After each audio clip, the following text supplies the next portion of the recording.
তোমার মতো ছেলেরা, হ্যাঁ এই যে বসে আছে সব ভদ্র, এগুলো প্রত্যেকের দিনী বোন আছে।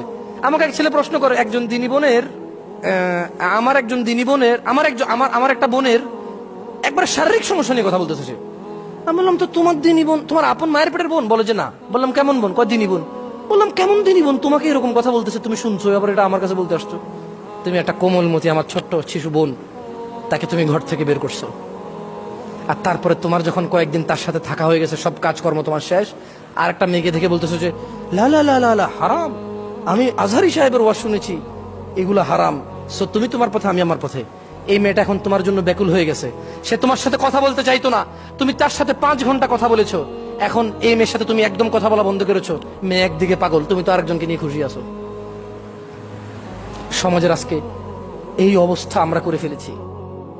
আমি মাঝে মধ্যে কিছু ওই যে প্রেম প্রীতি নিয়ে এগুলো নিয়ে কথা বলি, আমাকে প্রশ্ন করে যে হুজুর পিএইচডি করছে এগুলোর উপর, হুজুর